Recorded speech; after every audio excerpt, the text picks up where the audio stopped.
Wandami Bante, saya ingin bertanya tentang sama ajiwa, mata pencarian benar. Bagi seorang penyandang dhamma, tentu mata pencarian yang benar harus diterapkan. Untuk mata pencarian benar, di sini saya adalah seorang pedagang yang ingin meminta solusi dari Bante. Jika sesuai ajaran Dhamma, maka pedagang tidak boleh menjual racun tikus, racun nyamuk dan racun lainnya. Tetapi melihat persaingan dagang yang super ketat di era ini, serta tuntutan dari konsumen yang ingin kalau ke toko itu mereka akan lebih nyaman belanja kalau toko tersebut barang-barangnya lengkap. Nah, bagaimana cara mengatasi hal ini, Bante? Karena saya beberapa waktu yang lalu pernah coba minta karyawan saya untuk tidak menjual racun-racun tersebut. Jika tetap menjual dikarenakan memang tuntutan kebutuhan konsumen, apakah akan tetap mendapatkan karma buruk ke pemilik toko? Mohon pencerahannya, Bante Manumodana. Para bapak dan ibu, saudara-saudari sekalian, memang jika kita mengacu kepada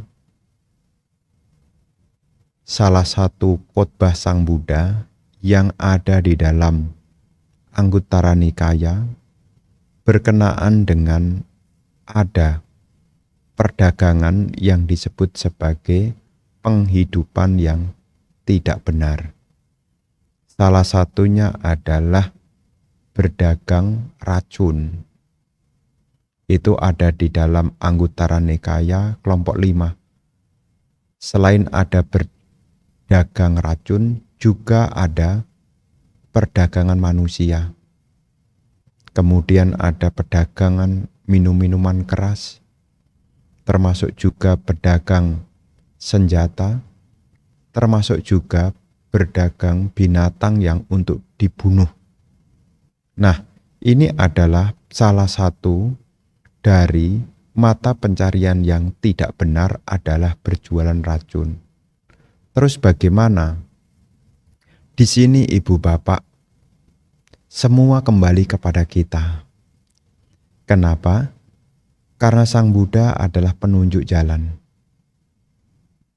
Jika kita ingin mengakhiri penderitaan yang disebut di dalam akhir penderitaan itu mempraktekkan jalan mulia bersio 8, dan salah satu jalan mulia bersio 8 itu adalah sama ajiwa, memiliki penghidupan yang benar.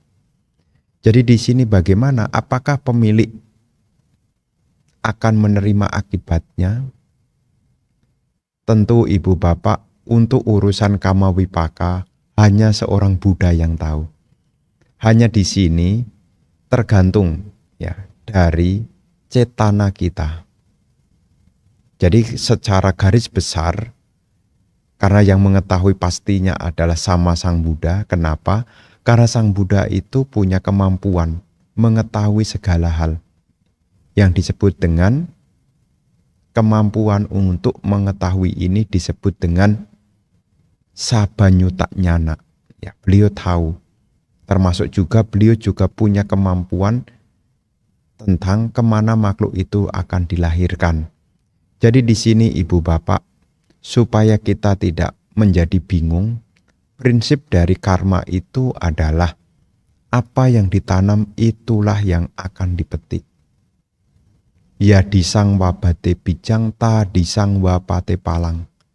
Sesuai dengan benih yang ditabur, demikianlah buah yang akan dipetiknya. Lah kalau seandainya Bante, saya kemudian mengkondisikan makhluk mengalami kematian, apa yang menjadi akibatnya? Ya tentu salah satunya adalah umur ini akan mengalami pengurangan yang disebut dengan umur pendek. Apakah berbuah di kehidupan sekarang? Ya kita tidak tahu juga. Kenapa? Karena masaknya karma itu adalah asentia, tak terpikirkan. Ya, salah satu asentia itu adalah kama wipaka.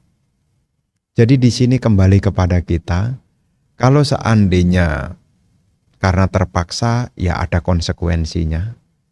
Ya, jadi di sini kembali kepada kita lagi, karena banyak alternatif lain yang mungkin bisa kita ambil selain hal itu. Tapi lagi-lagi ini kembali kepada kita. Karena Sang Buddha itu hanyalah penunjuk arah. Dan setelah dikasih petunjuk arah, ya semua kembali kepada kita. Apakah kita mengikuti petunjuknya atau tidak, ya itu kembali kepada kita. Kenapa? Karena Sang Buddha itu hanya penunjuk arah. Ya, penunjuk arah. Maka Sang Buddha tidak pernah menakut-nakuti. Tetapi beliau menyadarkan kepada kita, kalau kita menanam seperti ini, maka akibatnya seperti ini. Kalau kita menanam kebaikan, buahnya kebahagiaan. Kalau kita menanam keburukan, buahnya penderitaan. Jadi Sang Buddha tidak pernah, ya ibaratnya memberi ancaman. Beliau hanyalah penunjuk arah. Dan ini semua kembali kepada kita. Tapi kalau kita punya keyakinan, maka ya semua ada konsekuensinya. Ya, jadi sebisa mungkin ya semua kembali kepada kita. Ya kenapa? Hal ini perlu saya sampaikan berulang-ulang supaya ibu bapak ya, menjadi umat Buddha ini punya kesadaran. Ya, punya kesadaran. Bukan semata-mata keyakinan yang membuta, yang menimbulkan mungkin ya ketidaknyamanan di dalam hati Anda. Tapi dengan kita mengetahui tentang prinsip hukum karma, apa yang kita tanam itulah yang akan kita petik. Jadi karma itu seperti menanam. Apa yang kita tanam itu yang akan kita petik. Ya seperti kita sebagai petani kalau diibaratkan. Ya kalau kita menanamnya cabai ya nanti metiknya juga cabai juga. Kalau nanti kita menanamnya pare ya memetiknya ya buah pare juga. Kalau kita nanamnya mangga ya memetiknya ya buah mangga juga. Maka kenapa di dalam kehidupan ini apa yang seseorang alami itu beraneka ragam? Karena apa yang dilakukan manusia juga beraneka ragam. Seperti apa yang ada di dalam Culak Kama Wibangga Sutta, Majjhima Nikaya 136. Di dalam Culak Kama Wibangga itu Sang Buddha memberi jawaban atas pertanyaan yang disampaikan oleh anak dari seorang Brahmana yang bernama Brahmana Todeya. Anaknya bertanya kepada Sang Buddha. Salah satu pertanyaannya adalah kenapa seseorang ada yang panjang umur dan pendek umur? Nah di situ disebutkan bahwasanya kenapa ada yang berusia panjang karena tidak membunuh makhluk hidup. Penghindaran dari sila yang pertama menyebabkan umur jadi panjang. Sebaliknya, jika melanggar sila pertama, maka umur menjadi pendek. Terus kemudian ada lagi di dalam Culak Kama Wibangga itu. Kalau seseorang sakit-sakitan, ada yang sehat, ada yang sakit-sakitan. Kenapa ada yang sakit-sakitan? Di dalam Culak Kama Wibangga juga disebutkan, yang sakit-sakitan ini juga karena sewaktu jadi manusia, dia suka menyakiti makhluk lain, menyiksa makhluk lain. Maka mengalami yaitu sakit-sakitan. Nah, seseorang yang menghindari dari praktek penyiksaan makhluk, maka tubuhnya akan sehat. Kemudian dilanjutkan lagi, kenapa ada yang kaya, ada yang miskin? Nah, seseorang yang kaya karena dia gemar memberi. Kenapa seseorang jadi miskin? Karena dia kikir, tidak ada ketertarikan untuk memberi. Kemudian dilanjutkan lagi di sana.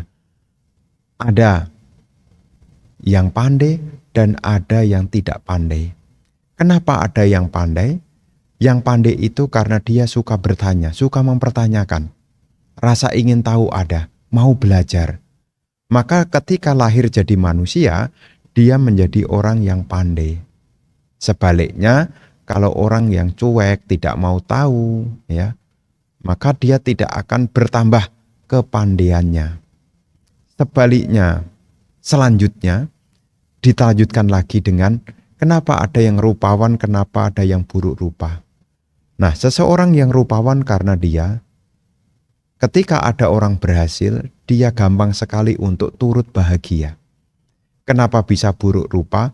Karena pikiran iri hati dan marah. Ya, jadi itu yang menjelaskan di sana. Kemudian dilanjutkan lagi, kenapa ada yang berpengaruh, kenapa ada yang tidak berpengaruh? Nah, untuk yang berpengaruh banyak pengikut, karena ketika dia berbuat baik, dia ngajak orang lain juga.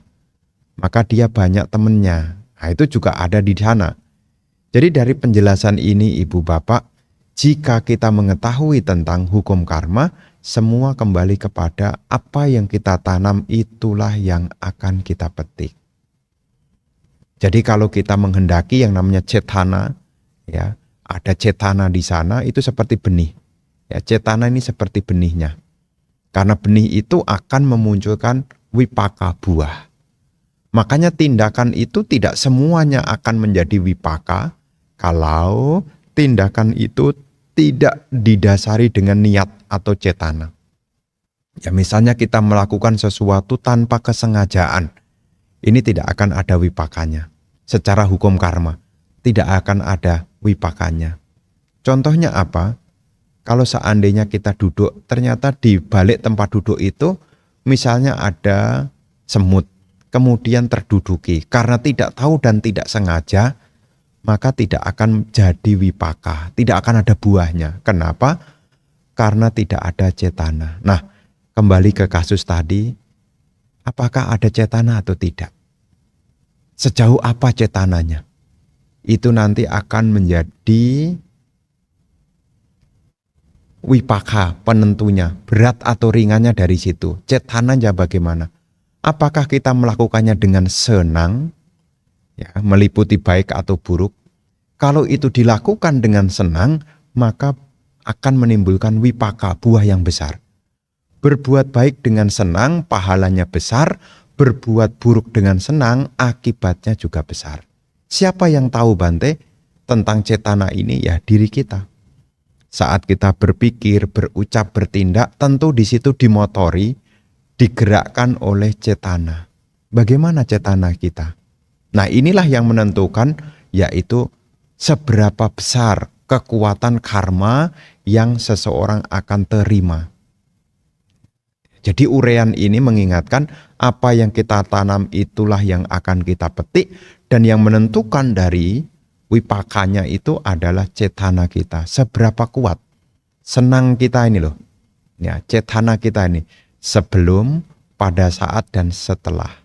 Ya, contohnya nih, bagaimana waktu kita order, bagaimana waktu kita menjual, dan bagaimana setelah kita menjual. Nah, ini kan ada yang bisa kita evaluasi dari cetana ini. Dan ini akan mempengaruhi dari masaknya karma. Makanya satu tindakan bisa dilakukan bersama-sama. Kenapa pahalanya berbeda? Karena cetananya itu juga berbeda-beda. Contohnya ada orang berdana makan. Ya, sama-sama berdana makan. Tapi satu orang dengan orang yang lain, cetananya juga berbeda-beda. Maka wipakanya juga berbeda-beda. Begitu ya kurang lebih penjelasannya. Semoga bisa dipahami ya.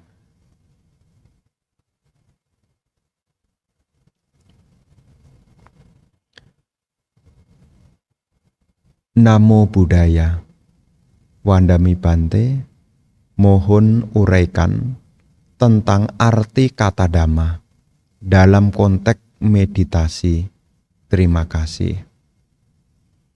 Bapak dan Ibu, saudara-saudari sekalian, berkenaan dengan peristilahan dhamma. Dhamma itu memiliki banyak makna. Makna yang pertama dari dhamma adalah ajaran Sang Buddha. Ajaran Sang Buddha ini juga sebutannya juga Dhamma juga. Kemudian makna Dhamma yang kedua adalah kebenaran. Kebenaran, ini juga sebutannya juga Dhamma. Makanya ada kebenaran yang disebut dengan Sangkata Dhamma dan Asangkata Dhamma. Ini kebenaran. Ya, jadi setelah arti yang pertama, Dhamma itu artinya adalah ajaran Sang Buddha. Dhamma itu juga mengacu kebenaran. Selain itu, yang ketiga, Dhamma juga mengacu tentang objek dari pikiran. Jadi objeknya pikiran juga sebutannya juga Dhamma juga. Hal apapun. Kalau mata objeknya rupa, kalau telinga objeknya suara, kalau hidung objeknya aroma, kalau lidah objeknya rasa, kalau jasmani objeknya sentuhan. Kalau pikiran objeknya adalah Dhamma sebutannya, hal apapun. Nah, kemudian makna Dhamma yang ketiga adalah hal yang berbentuk maupun yang tidak berbentuk. Seperti apa yang ada di dalam Sabe Dhamma Anatta. Segala bentukan maupun bukan bentukan adalah bukan diri. Jadi kata Dhamma di sini adalah mengacu tentang hal apapun, bentukan maupun tidak bentukan. Sebutannya adalah Dhamma juga. Jadi untuk yang pertama tadi, ajaran Sang Buddha juga disebut Dhamma, kebenaran juga disebut Dhamma, objek pikiran juga disebut Dhamma, hal apapun bentukan maupun bukan bentukan juga disebut Dhamma juga. Lantas, kalau dalam meditasi, Dhamma ini acuannya apa? Kalau kita mengacu kepada meditasi, ada salah satu, yakni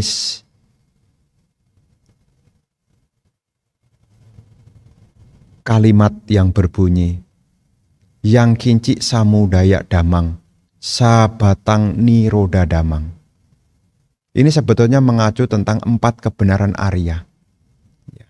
Dhamma di sini tidak hanya mengacu kepada pancakkhanda, tetapi Dhamma di sini juga mengacu 4 kebenaran Arya. Yang kinci samudaya damang. Ya. Yang kinci samudaya damang.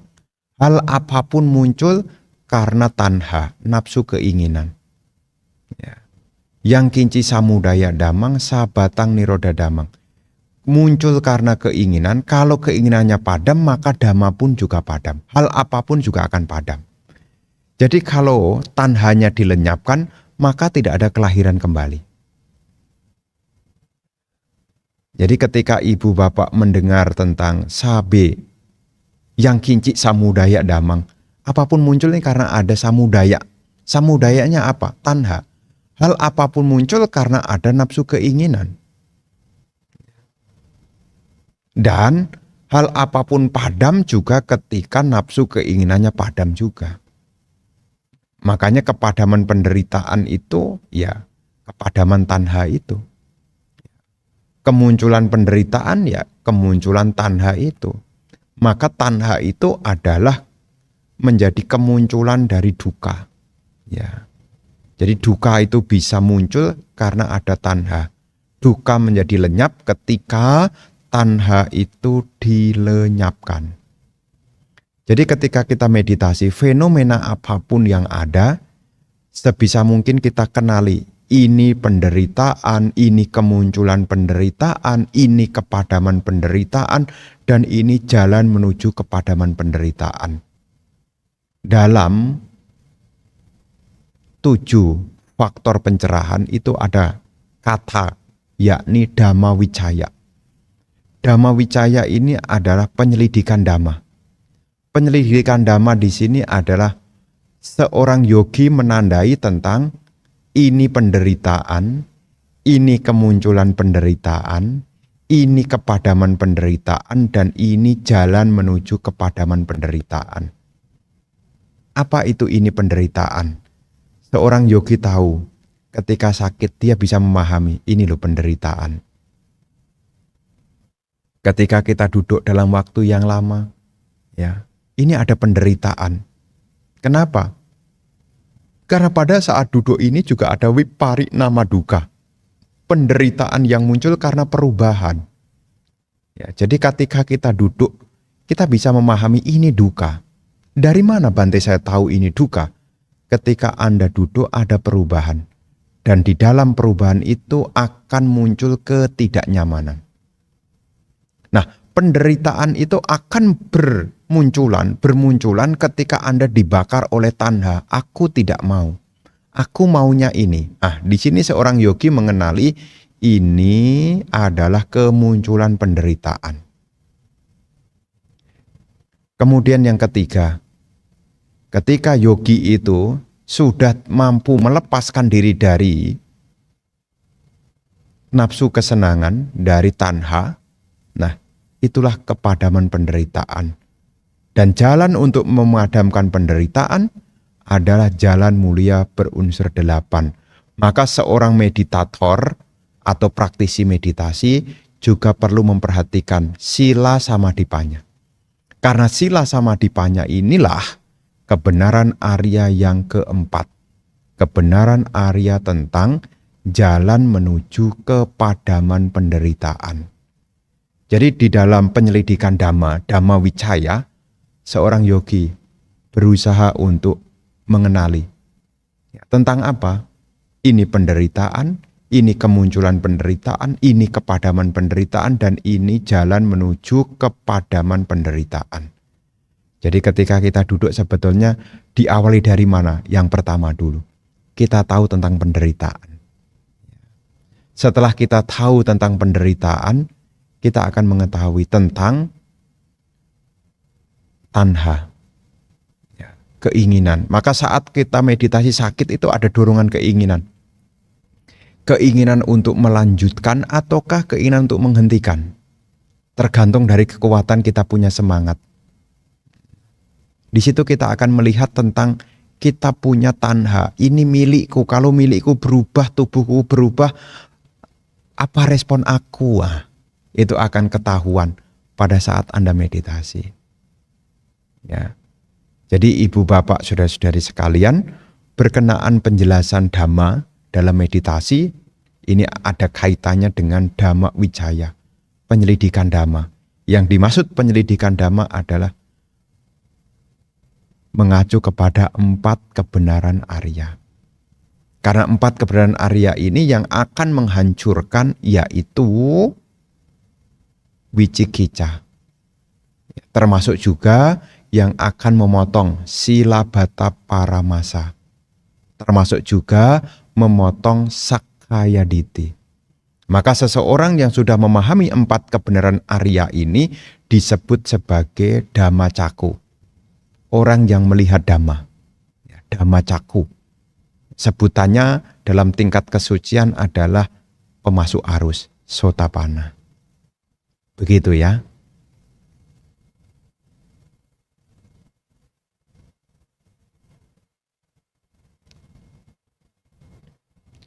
Namo Buddhaya Bante.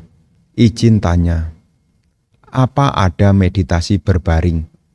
Dan kalau ada, bagaimana caranya? Anumodana. Bapak dan Ibu, saudara-saudari sekalian, dalam postur meditasi ada 4. Ya, ada 4. Meditasi bisa dilakukan baik itu berjalan, ada sebutannya meditasi jalan. Ada meditasi duduk, dilakukan dalam postur duduk, dan juga ada meditasi berdiri, dilakukan sambil berdiri, dan yang keempat adalah meditasi berbaring. Meditasi berbaring itu dilakukan ketika kita sudah tidak mampu untuk yang 3. Sudah tidak tahan duduk, tidak tahan berjalan, sudah tidak tahan berdiri, maka opsi yang terakhir kita bisa menegakkan perhatian dengan mengambil sikap, yaitu berbaring. Berbaring. Jadi seorang meditator ya jangan nomor 1 berbaring dulu ya. Nanti kalau meditasinya belum sudah berbaring, nanti ya dikuasai oleh kemalasan. Ya, jadi bukan menegakkan sati malah jadi lemah perhatiannya, jadi malas, jadi tumpul, ya. Jadi batinnya jadi tumpul. Jadi opsi yang terakhir, kalau sudah tidak bisa berjalan, tidak bisa duduk lagi, sudah tidak mampu berdiri lagi, barulah mengambil sikap berbaring. Ya, sikap berbaring. Bagaimana caranya? Anda bisa berbaring. Sambil berbaring, ya berbaringnya itu bisa dilakukan miring, ya miring, ya, ataukah dengan ya ya seperti orang rebahan begitu, Anda bisa lakukan. Ya. Kemudian apa yang harus dilakukan, Bante? Diawali dari rasakan dulu sentuhan tubuh Anda dengan alas tidur yang Anda pakai. Jadi ketika Anda berbaring, Anda bisa merasakan ya, tubuh Anda yang bersentuhan dengan ya alas yang Anda pakai. Rasakan. Ya, rasakan. Nah, ini nanti kembali kepada objeknya. Ya. Ini bisa dilakukan kalau malam mau tidur. Ya, bisa dilakukan. Jadi sebelum Anda tertidur, ya Anda bisa berbaring, dirasakan dulu. Ya, sebelum tidur gitu ya. Nah, Anda bisa meditasi dengan berbaring. Ya. Kepalanya menyentuh bantal, dirasakan. Tubuhnya menyentuh bantal, dirasakan. Tubuhnya menyentuh kasur, dirasakan. Maksud saya, dirasakan dari kepala sampai kaki, sentuhan tubuhnya dengan alas tidurnya dirasakan. Ya, ini adalah latihan mindful juga. Ya, menyadari tentang postur tubuh, iriyapata juga sebutannya. Ya. Jadi sebelum Anda berbaring, Anda persiapkan ya yang nyaman. Setelah terbaring dengan nyaman, Anda rasakan sentuhan tubuh Anda dengan alas tidur yang Anda punyai itu. Nah, kemudian kalau seandainya meta bhavana bagaimana, Bante? Ya, sambil postur berbaring itu Anda mengulang dalam hati Anda pelan-pelan, mengikuti ritme ketenangan Anda. Semoga saya berbahagia. Semoga saya berbahagia. Semoga semua makhluk berbahagia. Semoga semua makhluk berbahagia. Itu bisa dilakukan. Atau merasakan, ya tubuhnya dirilekskan. Kepala menyentuh bantal, badannya menyentuh kasur, sambil dirasakan. Nafas alami. Anda tidak usah mengatur nafas Anda, biarlah nafas alami ini yang masuk mendorong dan menghembuskan. Anda rasakan saja. Ya, Anda rasakan kealamiaan napas masuk, napas keluar, napas masuk, napas keluar, napas masuk, napas keluar. Ya, jadi saran saya meditasi berbaring ini dilakukan ya menjelang Anda tertidur supaya sekalian nanti langsung tidur. Ya, jangan sampai di pertengahan Anda meditasi, pagi-pagi sudah meditasinya posturnya berbaring, nanti jadi malas. Siang hari sudah posturnya sudah berbaring, nanti jadi malas. Tapi kalau malam hari, mungkin Anda kalau ikut retret setelah berjuang seharian, masih punya kesempatan untuk berlatih ya. Malam hari sambil merebahkan tubuhnya, Anda bisa merasakan sentuhan tubuh Anda dengan alas tidur yang Anda gunakan. Kalau objeknya anapanasati ya Anda rasakan kealamiaan. Napas masuk, napas keluar. Kalau objeknya meta bhavana ya Anda ulang dalam hati Anda. Semoga saya berbahagia. Mengikuti ritme ketenangan Anda. Jadi waktu Anda mengucapkan itu, mengikuti ritme ketenangan Anda. Semoga saya berbahagia. Semoga saya berbahagia. Apa tujuannya? Supaya hati Anda ini merasa bahagia juga. Ya. Jadi saat Anda bahagia itu nanti menyebabkan Anda bisa tidur dengan nyenyak, tidak mimpi buruk, dan setelah tidur bangun Anda jadi segar. Itu ada di dalam Metta Nisangsa, manfaat dari meditasi cinta kasih. Ya, di situ disebutkan tidurnya nyenyak, tidak mimpi buruk, bangun tidur badannya segar. Nah, ini bisa dilakukan meditasi berbaring. Ya, pesan saya adalah malam hari sebelum Anda tertidur. Ya, jadi jangan pagi dan juga jangan siang, nanti jadinya malas. Ya, begitu ya.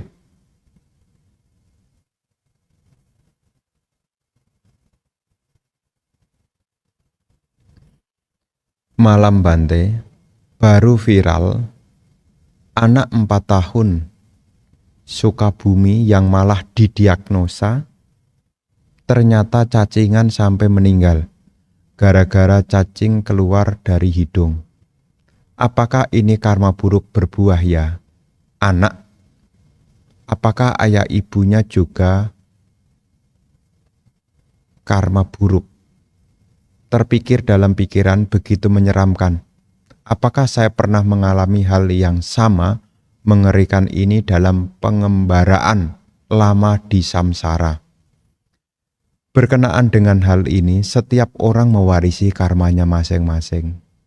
Jadi apa yang dialami oleh anak ini secara dhamma, ini juga tidak lepas dari buah dari karma masanya yang sudah berbuah. Kalau dipelajari, ya banyak sebab, dan salah satunya adalah masaknya karma. Ya, salah satunya, bukan satu-satunya ya, salah satunya. Kemudian apakah ada hubungannya dengan orang tuanya? Ya tentu pasti ada. Apakah orang tuanya di sini melakukan karma buruk? Ya tergantung dari niatnya. Karena lagi-lagi disebut karma itu adalah cetana. Kita tidak bisa menilai ya hanya karena tindakan. Yang menjadi ukuran karma itu adalah cetananya. Begitu. Apakah kita pernah mengalami seperti ini? Ya kita tidak tahu karena kelahiran dalam samsara ini banyak sekali. Kita tidak mampu mengingatnya. Apakah kita pernah atau tidak? Kita tidak tahu. Jangankan mengalami seperti ini, bahkan kita juga tidak mampu mengingat sudah berapa kali kita terlahir di dunia ini. Ya. Tapi yang jelas, kenapa hal ini menurut kita menjadi mengerikan? Salah satunya adalah persepsi. Ya, persepsi. Persepsi itu adalah pelabelan yang kita maknai sendiri. Ya. Kalau kita merenungkan tentang hakikat tubuh ini, Ibu Bapak, memang tubuh ini adalah sarang dari penyakit. Dan tubuh ini ketika meninggal, tubuh ini pun juga akan dimakan oleh belatung juga. Ya. Jadi dalam kehidupan ini, ya, tapi kasusnya ini adalah kalau meninggal, kita tahu kok kalau meninggal ya akan dimakan oleh belatung. Ya. Kenapa? Memang ada kondisi karena tubuh ini ada dagingnya, ada airnya. Kelembaban itu memunculkan munculnya yaitu serangga. Ya, seperti nyamuk, seperti kecoa. Seperti lalat maksud saya. Ada nyamuk, ada lalat. Kemudian ya kelembaban-kelembaban, ya seperti ada serangga yang di mangga itu. Itu karena ada kelembaban maka di situ ada benih, muncullah yaitu benih-benih yang kita sebut dengan cacing itu. Jadi dalam tubuh kita ini karena ada unsur air, ada dagingnya unsur tanah, maka di situ bisa memunculkan yaitu ya cacing. Ya seperti tubuh yang kita miliki, tidak hanya mengacu kasus yang Anda ceritakan. Tubuh siapapun akan mengalami hal yang sama. Ya, ketika kondisinya ada, maka itu bisa terjadi. Ya bukan mengerikan sebetulnya. Karena akan dialami semua yang punya tubuh. Tidak hanya manusia. Binatang pun juga sama. Ya, binatang pun juga sama. Ya, ketika Anda punya binatang, ya binatang itu pun juga bisa. Ya, karena kelembaban, tempatnya lembab, ya bahkan ada anjing begitu ya, ada umat punya anjing. Ya, kemudian anjingnya itu gemuk gitu ya, kemudian tempatnya lembab. Nah, kulitnya itu bisa ditinggali belatung juga.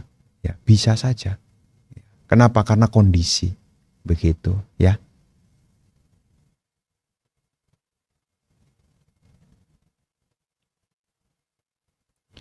Mohon penjelasan cattaro iddhipada. Bagaimanakah mengaplikasikan ini di dalam citta bawana? Ini pertanyaan yang bagus untuk kita yang ingin berlatih meditasi. Begini Bapak dan Ibu, iddhipada ini adalah hal yang akan membantu kita. Yang dimulai dari apa? Yang pertama adalah canda. Canda ini akan mendorong kita ke arah yang akan kita tuju. Karena seseorang tidak akan bergerak kalau tidak ada minat, tidak ada ketertarikan. Yang dalam bahasa Pali sebutannya adalah canda. Ini adalah bagian dari iddhipada, canda. Jadi ketika kita meditasi, kita harus memunculkan yaitu rasa ingin melakukan. Ada minat untuk melakukan. Jadi kalau di antara ibu bapak, kenapa meditasi kita tidak berkesinambungan, tidak diulang-ulang? Karena bisa jadi kita punya canda, minat untuk mengulangi itu tidak muncul. Ya, tidak muncul. Lantas apa Bante yang membuat seseorang muncul canda, muncul ketertarikan, muncul minat? Tidak lain kalau seseorang itu punya keyakinan. Karena keyakinan itu akan memiliki pandangan benar. Orang yang punya keyakinan, dia punya pandangan benar. Kalau orang itu punya pandangan benar, maka orang itu akan ada ketertarikan untuk praktek. Namanya canda. Ya. Ini yang pertama. Jadi ibu bapak bagi yang belum tertarik untuk meditasi, ibu bapak harus memiliki pandangan benar dulu. Apa sih manfaat meditasi? Ini untuk apa? Untuk mendorong minat. Canda itu akan muncul kalau kita merenungkan tentang manfaatnya. Merenungkan tentang caranya. Ya, sudah tahu manfaatnya, sudah tahu caranya, ya, canda ini akan semakin kuat. Ini yang pertama dalam iddhipada, canda. Yang kedua adalah wirya. Kita harus semangat. Jadi ketika kita berlatih, ada semangat. Untuk apa Bante? Supaya kita bisa mengatasi, yaitu kemalasan. Ya, kemalasan dan kelambanan. Bisa diatasi dengan semangat. Ya, jadi ibu bapak, karena meditasi ini butuh praktek, praktek ini butuh semangat. Ya, jadi setelah ada minat yang muncul dari pandangan benar, dilanjutkan dengan praktek. Prakteknya dengan semangat. Nah, setelah semangat, yang ketiga, citta. Citta ini artinya fokus.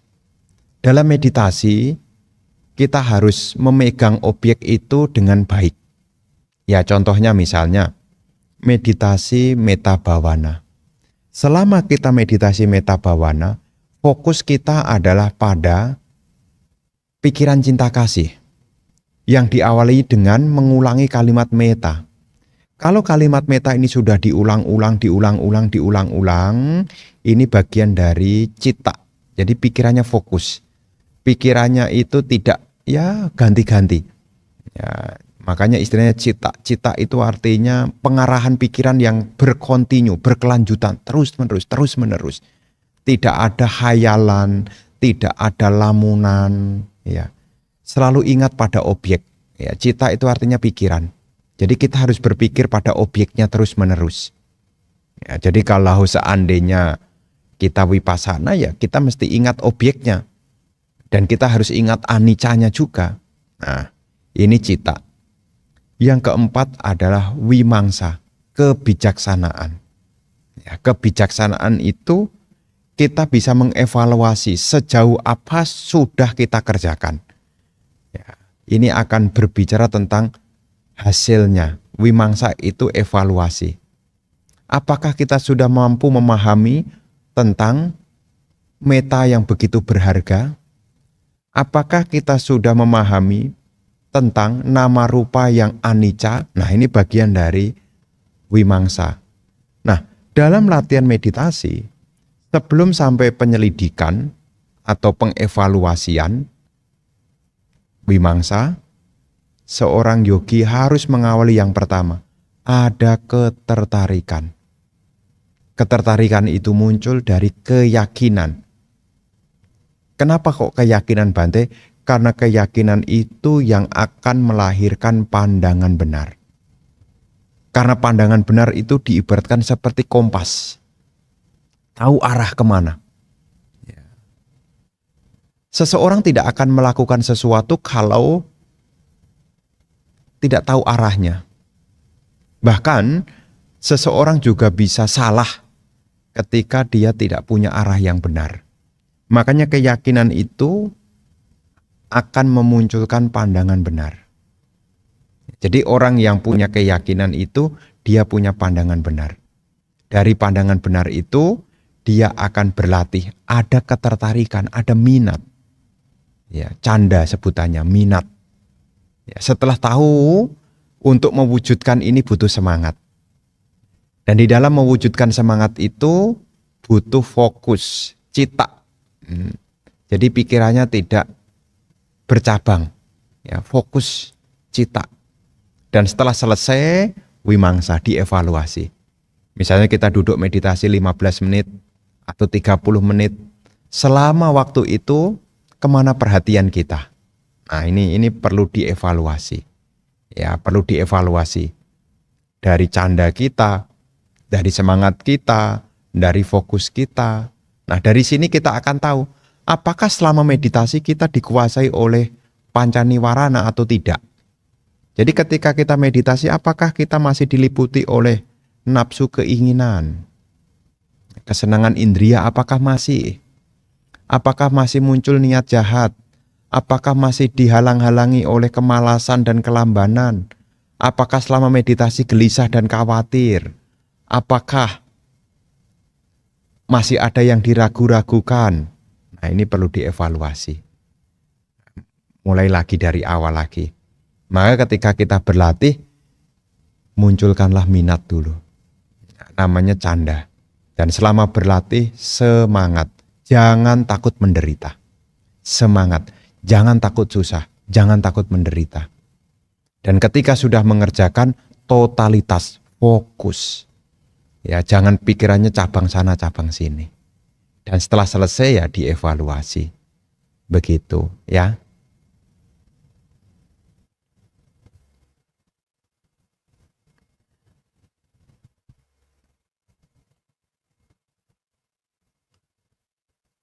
Berkenaan Pancasila, sila ketiga. Jika keponakan saya yang baru pacaran, cium PDKT-nya, apakah itu sudah termasuk pelanggaran sila ketiga? Maaf, antara pintu mulut ke mulut sewaktu ketemu, apakah ini sudah pelanggaran? Dalam hal ini belum menjadi sebuah pelanggaran, tetapi ini bisa menjadi sebab terdekat. Ya, bisa menjadi sebab terdekat. Ya. Jadi, meskipun bukan sebuah pelanggaran, tetapi ini sudah menjadi sebab terdekat. Ya, artinya sudah mendekati arah pada pelanggaran sila ketiga. Selama dia belum resmi menjadi pasangan hidup yang diresmikan secara agama maupun secara keluarga, ya, seseorang itu ya bisa mengarah pada pelanggaran sila. Dimulai dari mana? Ya, dari hal-hal yang menjadi sebab terdekatnya. Salah satu sebab terdekatnya adalah ya kontak fisik, kontak fisik. Ya, maka di sini sebagai orang yang hidup di era modern harus berhati-hati untuk jaga diri. Ya, jaga diri karena nanti kalau tidak jaga diri nanti yang rugi ya diri sendiri. Ya, sebagai mungkin saudara mungkin bisa memberitahu kalau memang umurnya belum cukup, ya mungkin juga bisa mengedukasi tentang pendidikan, ya tentang seksualitas, ya tentang pendidikan, tentang bahaya-bahaya yang akan terjadi ya, jika tidak diwaspadai dari jauh-jauh hari. Kalau belum cukup umur, pentingnya edukasi, ya.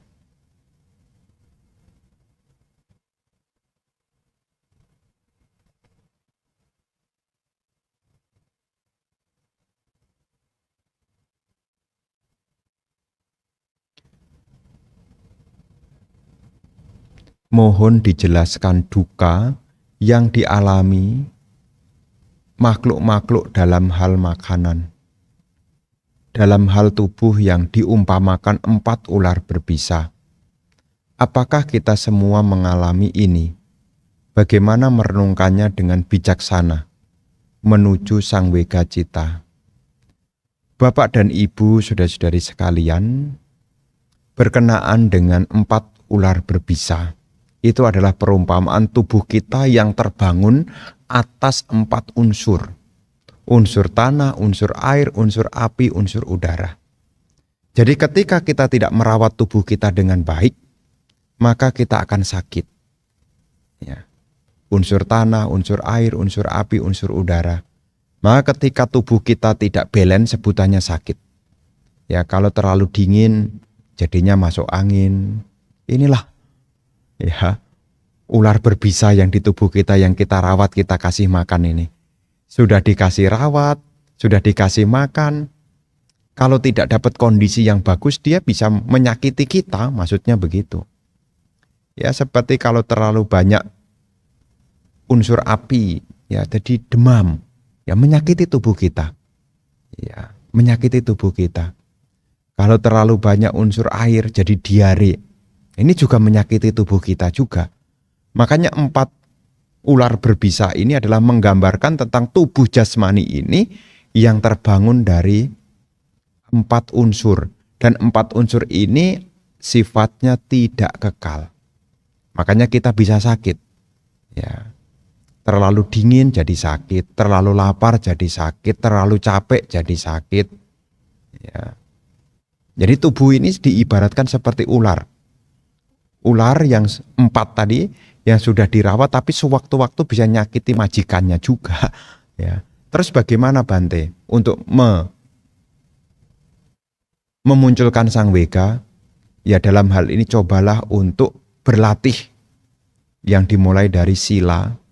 Supaya apa? Tidak semua keinginan jasmani ini kita turuti. Ya, dengan sila. Kemudian dengan samadhi. Supaya kita lambat laun bisa melepas kemelekatan pada tubuh ini. Dengan kita tidak ada nafsu keinginan, dengan kita melepas, maka di situ tubuh yang kita miliki ini akan kita tinggalkan. Kalau sudah mampu kita tinggalkan, tidak punya tubuh lagi, artinya ya tidak lahir ya. Ya sudah selesai penderitaannya. Selama kita masih lahir, maka kita akan bersama dengan rupa, dan rupa ini anicca, di mana rupa yang anicca ini adalah duka. Ya, tubuh ini loh, yang berubah ini adalah duka. Bagaimana supaya tidak ada duka? Ya, kita harus berjuang untuk melenyapkan awija dan tanha. Dengan lenyapnya awija dan tanha, maka kelahiran bisa terputus. Caranya bagaimana? Sila samadhipanya. Itulah cara untuk memutus rantai kelahiran berulang-ulang. Begitu ya.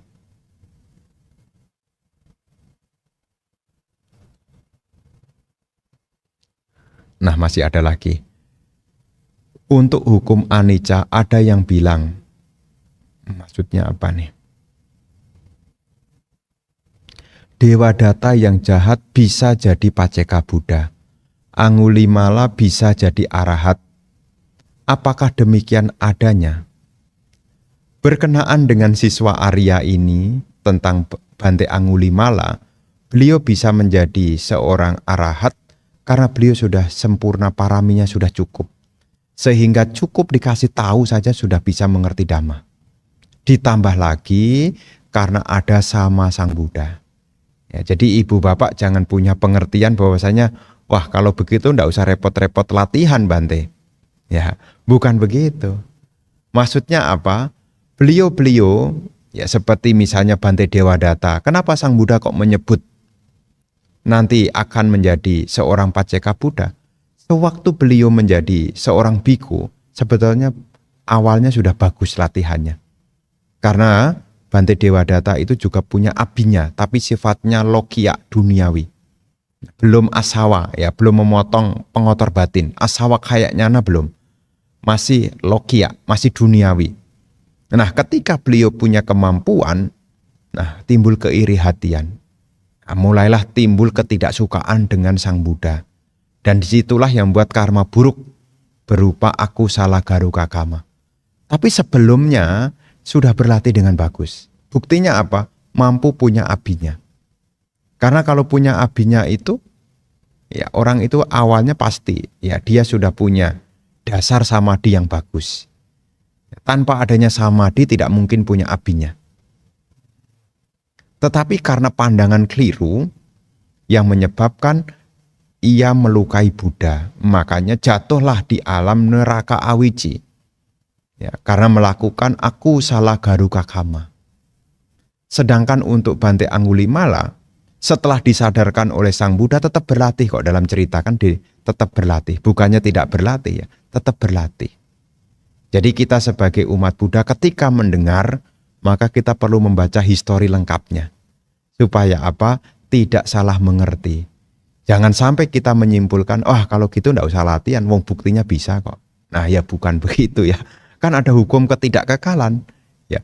Semua memang ada hukum perubahan, tetapi perubahan menuju hal yang baik itu butuh sama wayama, butuh usaha. Tidak ada yang muncul tiba-tiba. Ya. Termasuk juga nanti kalaupun beliau Bante Dewadatta lahir kembali menjadi manusia, menjadi Paceka Buddha sekalipun, itu pun juga tetap ada usaha, bukannya tanpa latihan.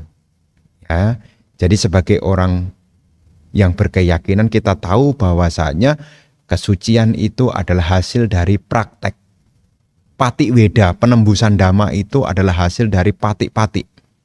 Dan patik-patik itu juga hasil dari pariyati belajar. Ini tahapan.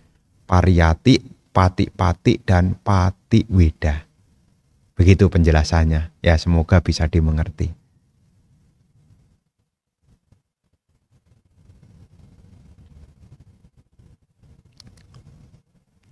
Wandami Bante, izin bertanya.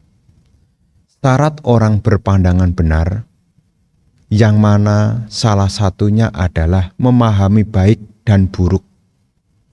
Sudi kiranya Bante memberikan contoh yang sederhana dalam kehidupan sehari-hari.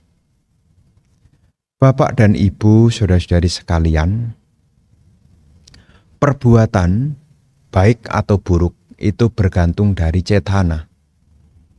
Tetapi di sini orang yang bijaksana, selain mengetahui dari cetana, orang bijaksana tahu pintunya perbuatan itu dari mana. Kenapa perbuatan itu disebut perbuatan baik ataupun perbuatan buruk?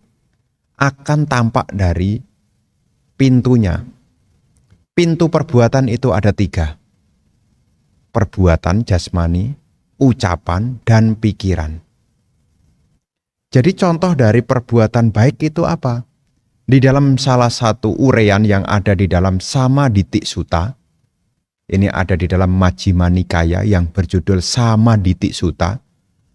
Seseorang tahu tentang ada 10 macam perbuatan baik. 10 macam perbuatan baik ini 3 melalui tubuh jasmani, 4 melalui ucapan, 3 melalui pikiran. Apa itu 3 melalui tubuh jasmani yang disebut perbuatan baik secara jasmani? Tidak membunuh, tidak mencuri, dan tidak berasusila. Ini adalah perbuatan baik secara tubuh jasmani. Terus perbuatan buruk secara tubuh jasmani apa? Membunuh, mencuri, dan berasusila. Ini adalah perbuatan buruk secara jasmani. Kalau dihindari jadi perbuatan baik, kalau dilakukan jadi perbuatan buruk. Nah, ada 3 dari tubuh jasmani. Kemudian dari ucapan. Ucapan ini disebut ucapan yang baik. Apa yang pertama? Adalah ucapan yang tidak berbohong. Musawada. Ya, jadi ucapan yang tidak berbohong. Kemudian yang kedua, ucapan yang tidak menghasut. Ya, namanya pisunawaca. Ya, menghasut ini contohnya apa? Provokator. Memprovokasi orang untuk bertikai, untuk mengadu domba. Nah, ini namanya pisunawaca. Ini adalah kalau dihindari jadi perbuatan baik. Yang pertama menghindari berbohong, yang kedua menghindari penghasutan atau menghindari tindakan provokator. Kemudian yang ketiga, tidak berkata kasar. Ini perbuatan baik melalui ucapan tidak berkata kasar. Dan yang keempat adalah sampapalapa, itu adalah menghindari ucapan yang membual, omong kosong. Jadi kalau seseorang menghindari ucapan yang tidak baik, tidak berbohong, tidak menghasut, tidak berkata kasar, tidak omong kosong, dia disebut berbuat baik melalui ucapan. Sebaliknya, ketika dia berbohong, menghasut, berkata kasar, omong kosong, ini adalah berbuat buruk melalui ucapan. Nah, jadi 3 tadi yang pertama, kemudian 4 ini yang kedua, dan yang ketiga melalui pikiran ada 3. Ya, abija itu loba, pikiran yang loba. Jadi disebut pikiran yang baik itu apa? Pikiran yang tidak serakah, pikiran yang tidak membenci, dan pikiran yang tidak gelap batin. Ini adalah pikiran yang baik. Ya, pikiran yang baik. Jadi perbuatan baik melalui pikiran ada 3. Tidak serakah, tidak membenci, dan juga tidak moha, tidak kebodohan batin. Ya. Tapi akan jadi pikiran yang buruk kalau serakah. Jadi pikirannya serakah, bawaannya iri aja. Kalau tidak serakah, dengki. Ya, kalau ada orang berhasil, ya tidak suka bawaannya. Ya, dengki, menyimpan kebencian. Nah, ini contohnya pikiran tidak baik nih. Termasuk juga tidak memahami tentang anicca, ketidakkekalan. Ya, ini juga disebut sebagai awija, ketidaktahuan, atau moha, ketidaktahuan. Jadi ketika seorang mengerti apa itu perbuatan baik, apa itu perbuatan buruk, dia tahu dari tingkah lakunya, baik itu jasmani, ucapan, maupun pikiran. Jadi kalau ibu bapak tidak membunuh, tidak mencuri, tidak berasusila, Anda sudah berbuat baik melalui tubuh jasmani. Kemudian Anda tidak berkata bohong, tidak menghasut, tidak berkata kasar, tidak omong kosong, sudah berbuat baik melalui ucapan. Kemudian tidak diliputi oleh keserakahan, tidak diliputi kebencian, tidak diliputi kebodohan batin, Anda sudah berbuat baik melalui pikiran. Ini bisa dilihat ya dari mana yang disebut perbuatan baik, mana yang disebut dengan perbuatan buruk dari sila. Ya, sila itu yang kelihatan dari ucapan dan perilaku, ini sila akan kelihatan. Karena menilai seseorang yang disebut orang baik, yang jelas akan tampak dari perilakunya, meliputi ucapan dan juga tindakan jasmani. Ya, jadi 10 macam perbuatan baik, ya kita mesti tahu ya, selain dasa punya kiryawatu ya, ada 10 macam perbuatan baik. Melalui tubuh jasmani ada 3, melalui ucapan ada 4, dan juga melalui pikiran tadi ada 3 yang sudah diuraikan tadi. Semoga bisa dimengerti ya.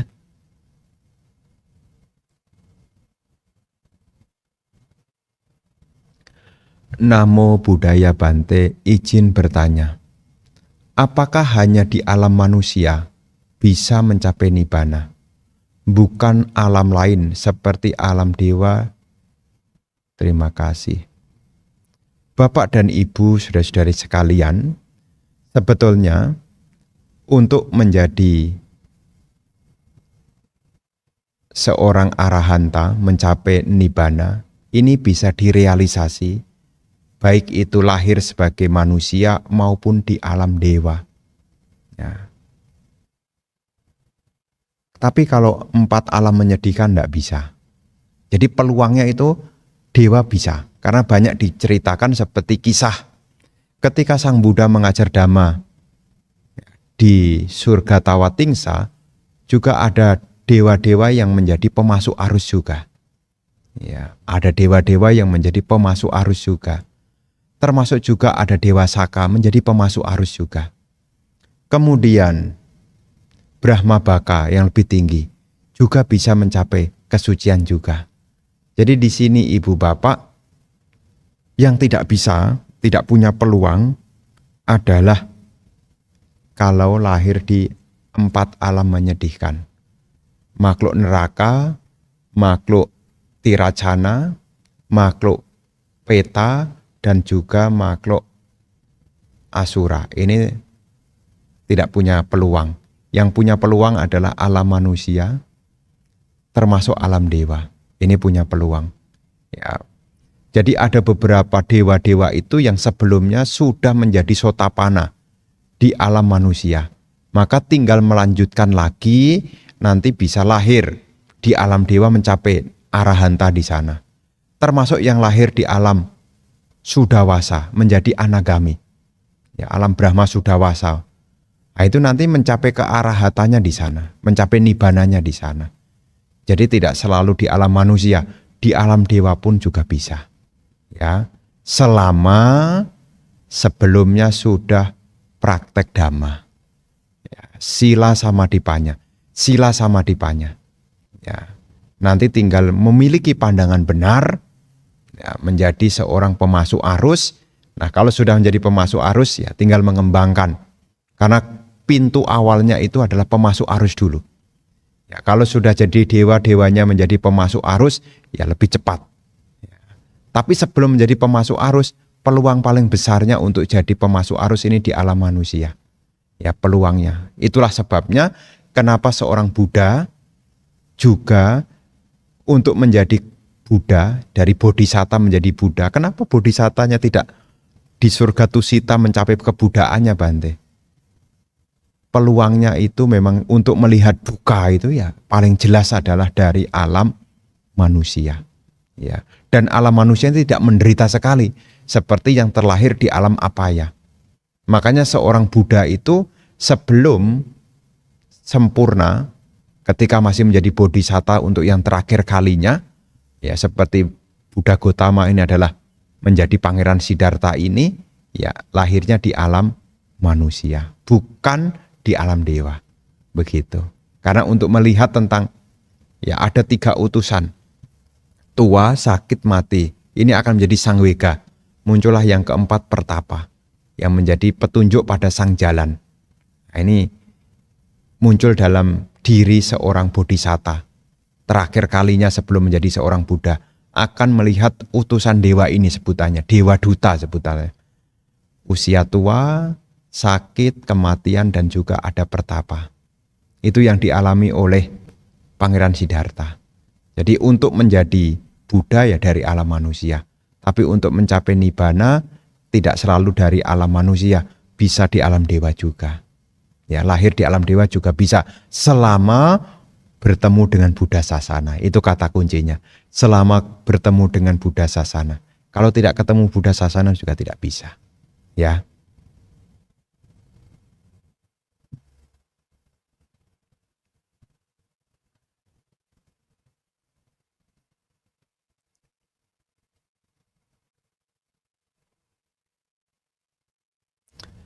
Selamat malam, Bante. Menyambung kesenangan indriawi. Apa sebenarnya? Belum mengerti bagaimana maksudnya jangan diperhatikan. Jadi apa kita boleh melihat, mendengarkan, dan seterusnya tapi jangan diperhatikan? Lihatnya bagaimana? Yang pasti kita akan menikmati juga pada akhirnya. Bapak dan Ibu, saudara-saudari sekalian, maksudnya apa? Ketika kita melihat jangan menandai.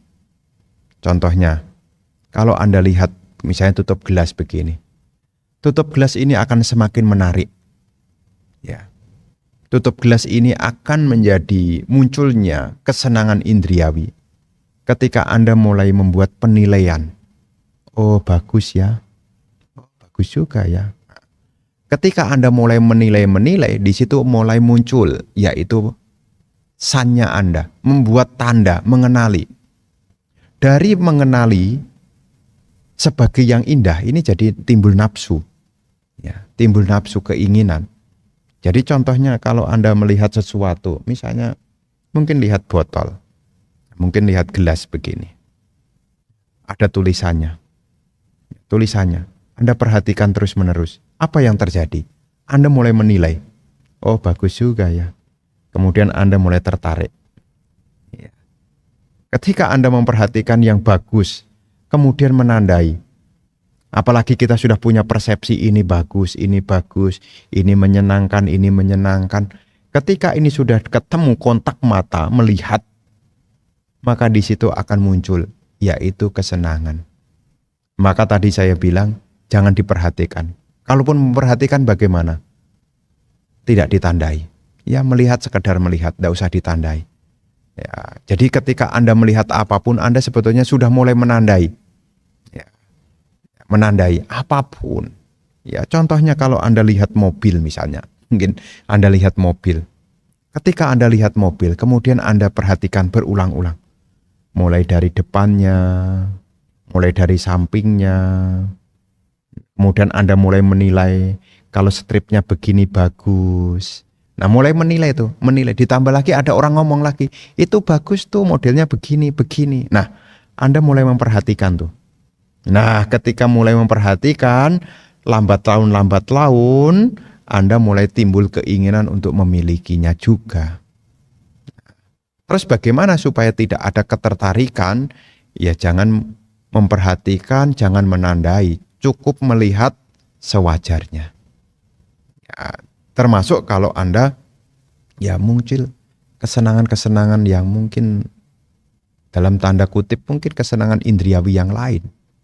Ya, mungkin terlalu melekati pada hiburan. Ya, ketika Anda menandai Anda akan terpanggil. Ini adalah bagus, ini adalah menyenangkan. Ketika kita sudah punya persepsi ini adalah bagus, ini adalah menyenangkan, di situ akan timbul yaitu wedana dan tanha. Jadi dari persepsi sebetulnya. Ya. Kenapa sih kok kita tertarik sama seseorang misalnya? Sebenarnya kan sama sebetulnya. Kita juga punya tubuh, orang juga punya tubuh. Bahan bakunya juga sama. Ini kulit, itu juga kulit. Ini juga ada rambutnya, itu juga ada rambutnya. Itu ada telinganya, ini juga ada telinganya. Kenapa kita punya ketertarikan? Karena kita sudah membuat penilaian, menandai. Kalau kulitnya ini sama dengan bagus. Kalau rambutnya begini sama dengan bagus. Itu sebetulnya adalah hasil dari persepsi kita. Padahal ini sebetulnya hakikatnya sama gitu loh. Nama rupa gitu loh. Nama rupa. Coba bayangkan, kita renungkan. Ini kan tubuh, kulit. Kulit Anda dengan kulit saya sama aja. Tapi kenapa kita punya ketertarikan melihat kulit orang lain? Karena kita punya pengertian kulit itu adalah indah. Kulit itu adalah menyenangkan. Padahal kalau kita perhatikan diri sendiri, mananya yang indah dari kulit ini? Mananya yang indah? Wong kalau digosok isinya daki. Ya, kalau tidak dikasih sabun juga aromanya juga tidak sedap. Dari mana? Ini kan sebetulnya adalah dari sanya yang kita tandai sendiri.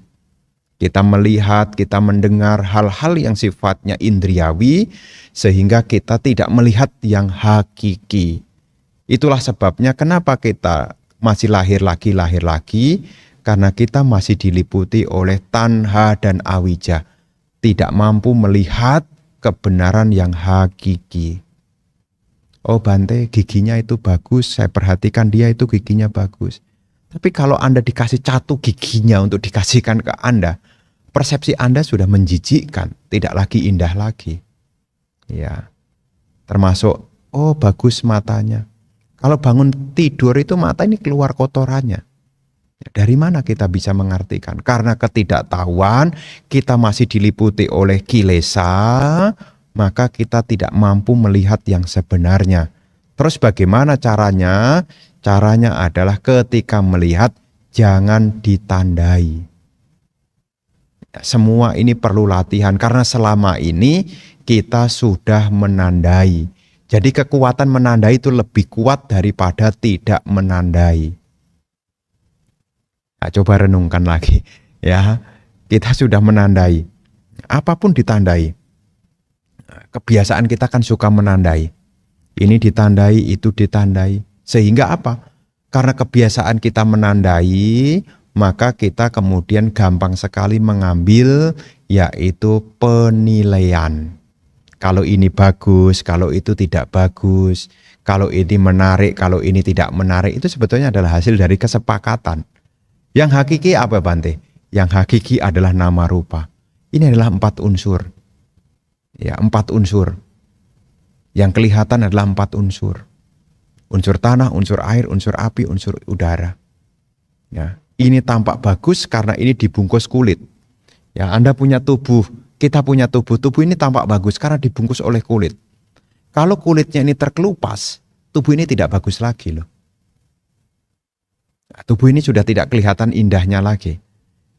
Anda pernah lihat orang yang terkelupas kulitnya, tidak indah lagi. Jangankan terkelupas, kulitnya yang mungkin sakit saja sudah tidak indah lagi. Dari situ kita akan melihat, oh ternyata ini hanyalah hasil dari persepsi pikiran saya. Begitu cara mengenalinya. Makanya disebutkan kenapa kita diminta untuk tidak memperhatikan, tidak lain supaya kita tidak menandai. Ketika menandai, di situ akan muncul, yaitu pasa paccaya wedana. Wedana paccaya tanha. Dari kontak akan muncul perasaan, dari perasaan akan muncul nafsu kesenangan. Begitu. Semoga bisa dimengerti ya.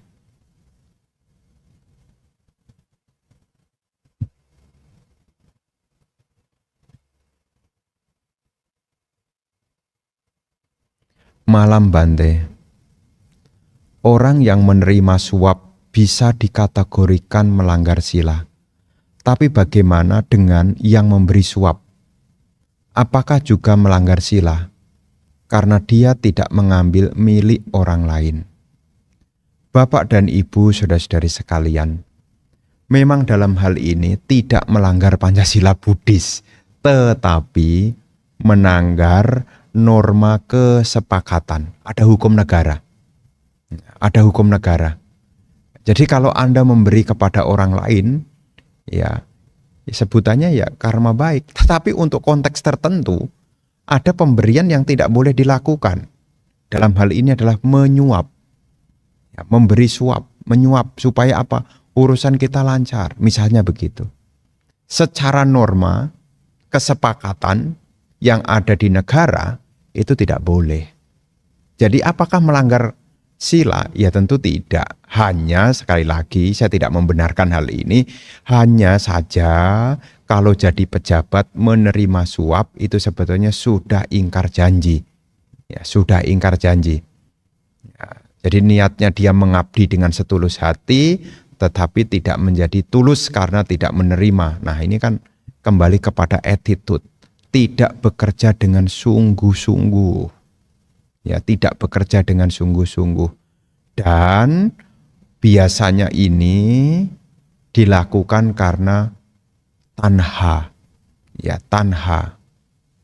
Tanha itu adalah penyebab kemunculan penderitaan.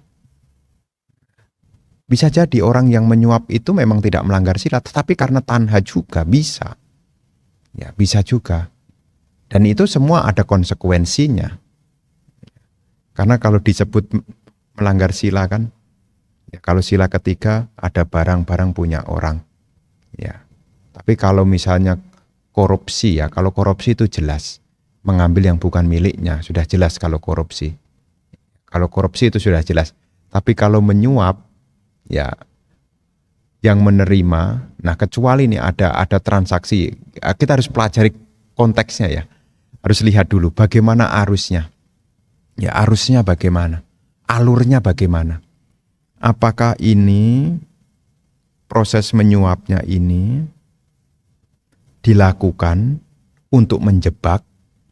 Apakah proses melakukannya ini karena loba?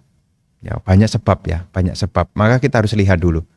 Ya, tapi yang jelas ya bukan mencuri, ya bukan mencuri, tetapi ini sudah melanggar sila. Sila dalam attitude kemasyarakatan. Apa Ya kalau dia merugikan banyak, ya dia bisa terkena hukum negara. Terkena hukum negara, bisa ke penjara juga. Maka di dalam masyarakat itu kebenaran ini ada yang sifatnya lokal. Ada yang sifatnya berlaku secara menyeluruh.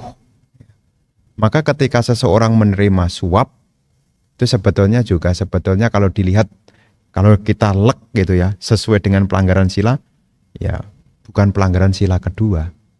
Tetapi nanti bisa mengarah pada pelanggaran sila kedua juga. Memang pada saat memberi sih tidak, tapi setelahnya kan kita tidak tahu. Setelah menyuap dia bisa mengambil sebanyak mungkin tanpa memedulikan yang lain. Artinya apa? Mengambil haknya orang lain. Jadi itu pelanggaran sila kedua. Nah, tapi kalau proses ngasih saja sih tidak. Tapi setelahnya ini akan munculnya mencuri. Misalnya pengadaan yang kita tahu ya, yang kita sudah tahu semua. Ya mungkin ya mestinya itu jatahnya untuk orang miskin. Kemudian dia kerjakan, dia bisa mengerjakan, akhirnya apa? Jatahnya orang miskin terambil. Artinya apa? Jadi sila kedua juga. Ya, mengambil barang yang tidak diberikan juga dalam hal ini. Tapi proses ngasih yang pertama sih tidak. Tapi nanti lanjutannya bisa mengarah ke sana. Ya, jadi suap ini memang tidak langsung tetapi menjadi sebab terdekat ya dari pelanggaran sila kedua. Mengambil yang bukan haknya. Dan ini juga menjadi problem. Ya, pembangunan akan hancur, masyarakat tidak berkembang. Kenapa? Karena tidak ada pemerataan. Ya. Dan memang di dalam Manggala Sutta ya disebut ketika jadi pejabat, jadi masyarakat ya, bekerjalah dengan sungguh-sungguh tanpa mengambil haknya orang lain. Ya memang kadang-kadang ya karena tanha itu loh. Ya karena tanha, karena nafsu kesenangan ya menjadi lupa. Menjadi lupa. Ya, begitu ya penjelasannya ya. Semoga bisa dimengerti ya.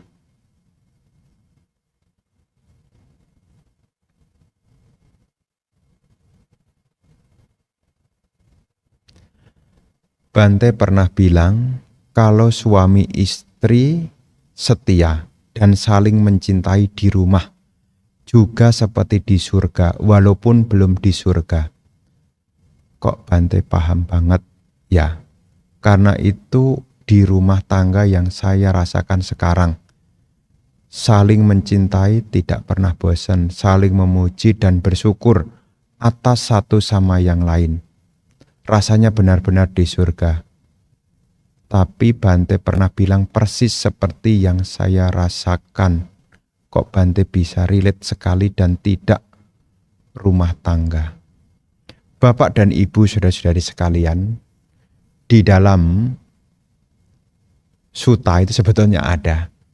Kalau seseorang menjalankan apa yang ada di dalam Siggalowada Sutta, apa yang menjadi kewajiban suami, apa yang menjadi kewajiban istri itu dikerjakan, maka hidup harmoni itu bisa dirasakan.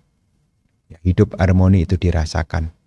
Ditambah lagi misalnya, ada di dalam, ini biasanya kalau pernikahan ya, ceramah pernikahan ya, pasangan ideal.